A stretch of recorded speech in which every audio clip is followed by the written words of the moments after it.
Good morning to you. It is Friday, March 17th at 9:32 a.m. It's the second day of the NCAA tournament, the second day of the full field NCAA tournament.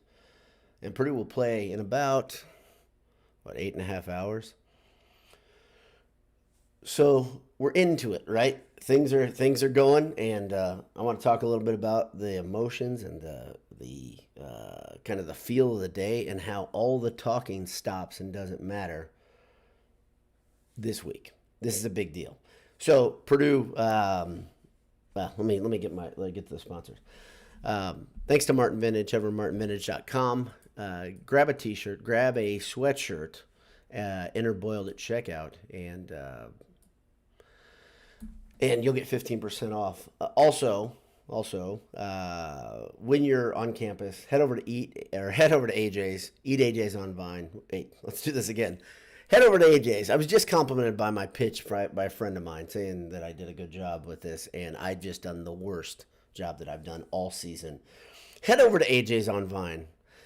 Before you go there, go to eatajs.com and order ahead. Grab some of those mac and cheese bites that I just had. Grab some of the fried pretzels. They're fantastic, and the Chipotle ranch. Holy moly, it's really really delicious. So. I got to experience it on, what was that, Sunday night? It was a Selection Sunday. Seems like a long time ago. We're only 5 days out from that for some reason. It seems like it's been a bit. Yeah, if you're hungry, though, and you're on campus and you're about to go to a game, there's just no place better than AJ's. So head over there. Thanks to Adam and Jake for their hospitality this week to me and to my son and to his pal. It was a fun time. And I'm sorry for butchering the pitch there. So Purdue is, as we all know, they're a number one seed. They are about it's all the talk, all the garbage is about to not matter at all. And so this is the time. This is the time to love it, right? This is okay. You settle it on the court, love it, but you kind of got to hate it too, right? And I'll talk a bit about what I mean here in a second. Yesterday, I'm sure you were in front of your television like I was for much of the day. We saw. A couple shockers, right? We saw Arizona and Virginia both lose, left my bracket in absolute shambles. I had one of the worst first days I've ever had as somebody who pretends to understand what's coming in the future in sports games. I did horribly. I mean, like awfully. I couldn't believe it. I kept watching my percentile just drop throughout the day. I was getting worse and worse and worse. Ben Cotton made a joke at my expense too about my height, and he said, because I said I was 20th percentile at one point, he says, "Is that your height?" No, Ben, my height is much lower than the 20th percentile. How many men do you know that are 5'4"? I bet you don't know many, because I don't know many.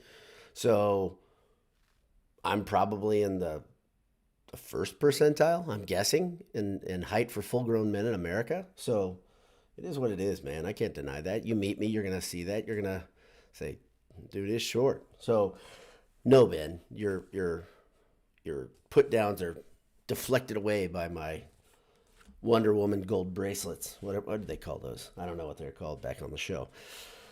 So the things I wanted to talk about though were, first, let's look at some of the reaction to Arizona and Virginia losing. I of course had Arizona in my Final Four. Great move. It's playing well.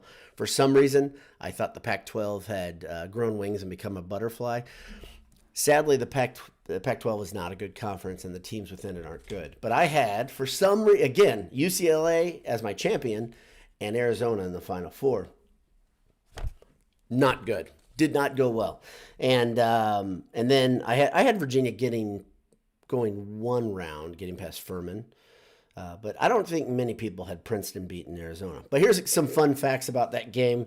Those two teams, Arizona and Virginia, got beaten by teams ranked between 88 and 101 in the net. A lot of people thought Princeton actually received too low of a seed. I don't know. I mean, like, how can you say that? They weren't ranked very highly in the net. But Purdue's opponent today is worse, according to the net. Purdue's opponent today is 301st in the net ranking. And this brings me to one of the things that I keep seeing. One of the advantages and disadvantages you have when you have a Twitter feed with a decent amount of followers is you get to get your finger on the pulse of what the fan base is thinking pretty quickly. And it's kind of a split. It's funny. Some people are like, "Oh, crap." it feels like Purdue's going to be added, put in as another horrible upset. Others say it's clear the door is opening. Purdue's got to walk through it. They're going to run through to the Final Four. All this stuff is fun, right? And whether it's a fan saying it or somebody on CBS saying it or Jay Wright saying it, because Jay Wright said the Purdue Farley Dickinson game, after watching Farley Dickinson roll through, was it Texas State? After watching them just dominate Texas State, he said this feels a lot like the setup to the Kentucky St. Peter's game last year. The problem with that comparison is, number one, FDU played one of the worst teams in the tournament. And this is kind of like Arizona State, beating up on Nevada. You have to look at the opponent as well. When a team dominates like that, you got to say, okay, what's happening here? Texas State, I think it's Texas State. I'm almost positive it's Texas State. But they were a 14-win team. Don't discount that. They got into the tournament. They earned their way into the tournament by winning their conference tourney. But they were a 14-win team. FDU controlled them start to finish. Texas State, that's a bad flashback. Texas State missed their first 16 three-pointers, and they just kept shooting them. And so they were giving the ball to FDU really, really cheap, right? Didn't have to earn it, just got it back. FDU has that press. You hear about it. I think the turnover rate how many turnovers they cause, they're up there pretty high. But at the same time, their defensive efficiency is really low. I think it's like in the 300s again. These are the reasons where you say, okay, it may be not. It's not quite the same as St. Peter's. St. Peter's had this high-powered offense. Maybe I got that wrong. Maybe FDU's offense is in the 300s. It doesn't matter. Here's the whole thing I wanted to get out. The big thing I wanted to get at. It doesn't matter. Love it or hate it. It's time to play the game. And none of the prognostications, none of the talking heads, it just doesn't matter anymore. And it doesn't matter after the game. A couple years ago, I got really upset about kind of the way the media was fielding Purdue. And I think I was upset about the seeding. This probably goes back 7 to 10 years. And my brother said to me, how can you blame them? Purdue hasn't done anything to back it up, right? They're not delivering when it's crunch time. They're not coming through. They're not getting past that ceiling that was over their head. At that point, Purdue and Matt Painter couldn't seem to get past the Sweet 16. A couple years later, they did deliver. They got past Tennessee and almost got past Virginia and got to the Elite Eight before the heartbreak. One of the ironic things about basketball, about the big dance yesterday, if you saw it when you watched that Virginia game, was the guy who made the biggest mistake of the game, Clark, was trapped on a full court press. And if you look at the whole thing, look at the whole play unfold. When I watched it, I was like, that's the dumbest play I've ever seen. He got in the corner and he turned and he heaved it. It looked like a grade school type play. And remember, that is the same guy. That Clark is the same person that made one of the most brilliant push passes I've ever seen from the other side of the half court versus Purdue with 2.9 seconds left or whatever it was. I think it's 2.9. He turned and he fired the ball down to Diakite, who hit the little bunny over Matt Harms and extended Matt Harms 7 foot. Well, with his hands up, he had to be up 11 or 12 feet there. Exactly the scenario you want. The 7-footer is down there. And Diakite made the play, put the Purdue-Virginia game into overtime, and Purdue, of course, went on to lose. But Clark was the guy who was he was the catalyst to that play. Yesterday, he made a boneheaded play, but if you look at what he was doing, it was boneheaded. It doesn't matter what you go through the thought process of why he made the play. But why he made the play was he thought, if I throw it up high and I get it out away, if I get it out away from the play, the clock's going to expire, the ball's going to get hit around, the game's going to be over. He wasn't just trying to hit the safety valve in Virginia's press-breaking offense. He was trying to get it out there. And which is funny, because if you look at what Painter said versus Virginia years ago in 2019, you tap the ball out to the other side of half court and you say, that's the scenario you want. The ball is way down there and you've got hardly any time. Everything has to go perfect. And it did on that day. Yesterday, it did not go perfectly. In fact, that ball got sent out to the other side of the court. Farley Dickinson grabs the ball, makes one pass, perfect pocket pass, in rhythm. Defense comes over late, money. And you're going to, that's one of those things. Virginia, though, the other thing that's really interesting, Virginia, out of, I think it's 5 attempts in the NCAA tournament, they've got a national championship, and then they've got 4 first-round exits. Would you make that deal as a Purdue fan? Hell yeah, you would. I mean, if you wouldn't, I don't know if you are paying attention. For me, I'd make that deal all day long. I'd probably make it for many more losses than that. Maybe 10 first-round exits for a national championship. I'm not kidding. How you can sound off in the comments about what you think. What's the cost that's worth it for Purdue getting a national title or getting a Final Four? I watched the game yesterday. I had an IU fan in the room. He's one of the 3 good IU fans. I've talked about him before. Great guy. Pleasure to watch games with. He's actually an interesting guy. He started at Purdue in engineering, went to Rose-Hulman, graduated in engineering, but he grew up an IU fan, stayed an IU fan for some reason.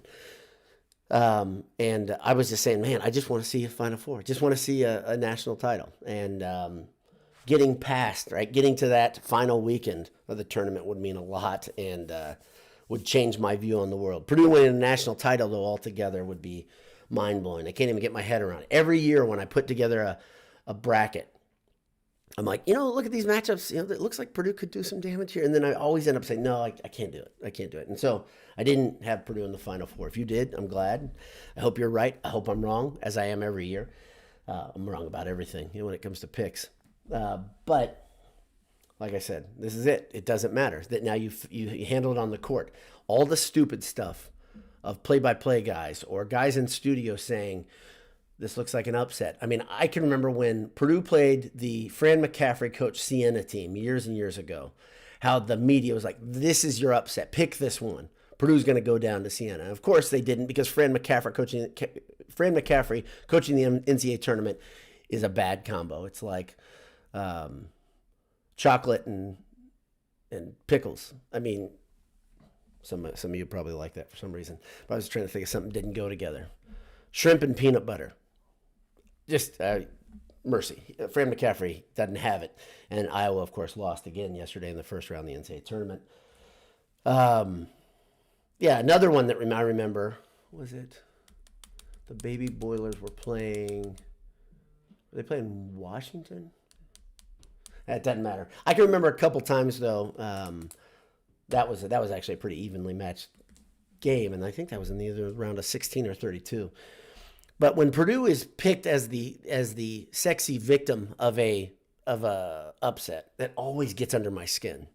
But the whole point of today, the reason why I wanted to talk to you is just saying, you gotta love it. It's all decided on the court, and then you gotta hate it, because when it's decided on the court, it stings. And like my brother said years ago, the next year, or when the media says something against your Boilermakers, like after they lose to North Texas, or after they lose to that heartbreaker to Cincinnati when they gave away, 9-point lead in a matter of moments, or Arkansas Little Rock. These are the ones that stick out to us, right? But for all of those, you have Matt Painter playing to seed. Matt Painter's teams really doing their work in the tournament. When I say play to seed, I mean playing the team not getting upset. And Painter has been generally good at that. I believe the majority of the times that Purdue has been in the tournament, Purdue teams have played to seed. Now, last year, the door was obviously open. We talked about this a little bit in the Handsome Hour, which appreciate you guys tuning in. It's kind of a fun atmosphere. But, this year, playing the seed, you go to the Final Four. That's a tall order. So hopefully it happens. Hopefully the thing that's been on Purdue's back, the monkey on Purdue's program's back for years and years and years, can be changed. We'll know soon in the next 2 weeks. So thanks to a couple guys. A couple guys are tuning in live here. Appreciate you. Austin Ray has a good point. Start aggressive, yet smart. Everything will take care of itself. Purdue starts, when Purdue's playing well, it's usually a tale of starting the first half and the second half well, right? Really hitting the team in the mouth. That said, Purdue's given away a lot of those leads during the year too, as we know. So I think a team like this, you don't let them get to the point where they're believing. I think that's the biggest thing. When they start believing, we've all seen it. We saw it with St. Peter's. Then they become the aggressor. That's probably the biggest thing. need to hit them in the mouth and keep hitting them in the mouth. Use every advantage you have. Use the size, use the strength, but they will press and it will be frantic, and it will cause Purdue to look ugly at times. But if they can keep turnovers at a relative minimum, it's just kind of the cost of doing business. Let's see. Ted Berkey asked a very good question. Does AJ's deliver to Tennessee? Not at this point, not yet. I actually talked to Adam and Jake about their aspirations to grow the brand, and they said, you know what? Right now things are really, really good. They have some changes in store. They got plans for what they're gonna do at their location, but right now they don't want to do that, and I don't think you'd want the food at that point. I'll be real honest. But it's delicious when it's hot and fresh in the store. Goodness gracious, it's good. So Chipotle Ranch. Ted Berkey says Texas Southern, not Texas State, Boiler Dowd, Dag Nabbit. He didn't say the second part there, but I'll say it for him. Let's see. Yeah, Danny Conway brings up something that, did I see the opposing coach video? I did. I did see it, and I retweeted it because there's a lot of debate about it. He said, I don't want Purdue to see it, and then he said, I do want Purdue to see it. Here's the rub. You got to tell your team as a coach things that push the psychological buttons. I've been talking about that all year with Purdue. Yes, I saw Fairleigh Dickinson's coach saying, the more I watch Purdue, the more I think we can beat them. Okay, fine. That's okay. As a coach, that's fine. You're coaching that team, and former Purdue football great Willie Fell says, what do you expect him to say? I don't expect him to say anything negative and say, we're probably going to lose. No, that's not the point. The point is he looked at the camera. He knew the camera was there, and you never want to give the other team something to build on, right? We never want to give them that bulletin board material, and yet he did. Jay Wright had a good point in studio. I think he said the coaches don't care about that. They already know what the other coach is saying to their team, telling them, get them to believe whatever. The players, though, that's the stuff they want to hear, and that's the stuff that gets them into a lather. And I guarantee you, it got Purdue players up there. Like I said, I tweeted it to all the Purdue team that I could find. I missed Brandon Newman's Twitter handle, and I think it's Ball is Life 219, which is funny. And I remember it now. Couldn't even remember it then. And then I couldn't find Trey Kaufman-Renz, and I just don't know if he's on Twitter. But a few minutes later, somebody said, oh, yeah, they've seen it because Gillis had it as either a pinned tweet, the video, or had it up at the top. The players noticed, and they wanted something. They wanted that thing to motivate them.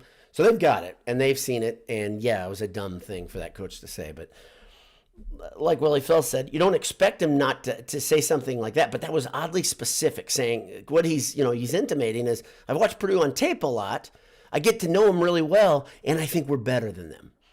Okay, coach. All right. Purdue was number one for 7 weeks, and you think the 300th best team in America is better than them? They can beat them. I'm not saying they can't beat them. Sure, they can beat them. Fairleigh Dickinson, sure, they can beat them. Anybody can beat anybody. But to say what he said, looking at the camera, that's the rub. Wait till the cameras aren't running. Get your team together. When they all have ballroom meetings in these hotels, they have walkthroughs, things like that. They have breakfast, they have meals together. Say it then. Lather them up then. Lather them up the next time the camera's not running. It's just a dumb move. And that's what bulletin board material always is. Very seldom is it someone saying, okay, yeah, I want this. I want the extra pressure. And I don't think that coach really wanted that, but he got out in front of his skis, as I said on Twitter. Vincent Moster says it'll be interesting to see how they handle the press. It will be. The press, this team is designed to press. So the teams that press well, they're tough. They're tough to go up against, but you have to keep cool. That's the biggest thing. Can Purdue's young guys keep cool? It's kind of a good baptism by fire for this NCAA tournament for this Purdue team. The other thing that's interesting, everybody's talking about, of course, is this is one of the shortest teams in the big dance. They've got, I think, a starting 5'9" guard. They got another guard that's 6 foot. And if you look down their roster, it's like 5'9", 6 foot, 6'1", 6'1", 6'2", 6'2", 6'4", 6'4", 6'4", 6'4", 6'4", 6'4", 6'6", 6'7". I think that's it. Tallest guy on the team is 6'7". I don't even know if he's a significant part. Honestly, I haven't done my scouting. I'm not playing today. But I do know that it's a short team. It's the shortest team in the tournament, played against the superhuman Zach Edey. And if you don't think that's by design, you're not paying attention. Like I always say, these committees, they do things on purpose. This was very on purpose. Putting a bunch of rematches in Purdue's region of teams Purdue had beaten, that was on purpose. All this stuff's by design. And whatever. Put up or shut up. Go win the damn games. Let's see. Ted Berge says after the game, the coach said, I haven't thought much about Purdue. I don't want to think about Purdue. He contradicted himself like 15 times in that little speech. He said that. He also said, stay humble to his team. Oh, that's not humble. That other thing you said, that's not humble. It's okay. It's okay. People say things. It's not the end of the world. Purdue's team has seen all of it now, and I'm glad they've seen it. I hope they're motivated, and I hope they, like Michael Jordan said in that documentary during COVID, I took that personally. I hope they did. Midwest Ogre said that Edey goes for 40 tonight. I think his career high is in the low 30s. I can't remember if it's 32 or 34, something like that. I know he had 32 a week ago. It's not really Purdue's MO to have a player go for 40, right? They don't really unleash guys when they start scoring. Painter doesn't do that. So, yeah, I mean, it could happen. Sure, why not? Vincent Moster has one more point that I didn't. Let's see. Arizona, Virginia, and Houston showed us what can happen if you're not locked in. Yeah, Houston played with fire. And the funny thing is Sasser's playing, and they don't look like, I mean, gosh, it's incredible. You watch those teams that are highly ranked messing around, because I think that game was played in the low 60s, high 50s, if I'm remembering correctly. Houston has so many guys that can make plays, so many athletes there that are quick and that can knock down shots, and yet they were right there with that other team because they couldn't separate. Those games feel really bad, especially when it's your favorite team. Let's hope we're not feeling like that at about the 5-minute mark against FDU. So Midwest Toker says he adjusted his expectations. He says now Edey will go for 38. So, well, thanks for tuning in to everybody out there. Hope you're excited. I'm at 22 minutes. It's a good time for me to close it. Next time I talk to you, Purdue will have either lost their opening round game or will be 1-0, pardon me. Tomorrow, programming note, I don't think I'm going to be able to do post-game. I'm going to ask one of the guys to do it because I'm going to be in the air. Not flying by my own power, but by the power of a jet engine, or multiple, hopefully. So God bless you. Oh, there you go. Midwest Ogre says Edey's top game was 38. Okay, and which game was that? You got the stuff in front of you. Tell me which game was Edey's career high before I close out, if you can do it quickly.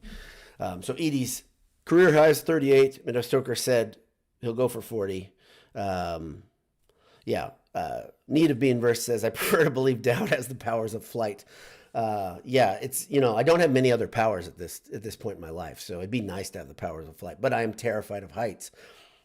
So it's a give and take there. I don't know if that would be something that I would use very often, unless I was just really confident in it. And if I got it now at this age, at 47, it'd be tough to believe that I thought it was foolproof. I'd be like the Greatest American Hero for an 80s reference.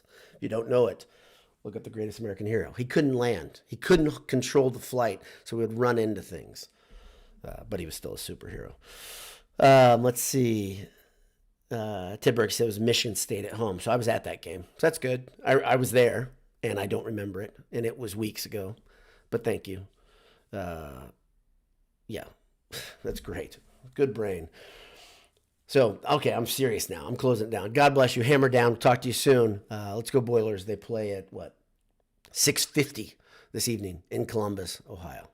I know a lot of you are there. Get loud, represent. We'll see you.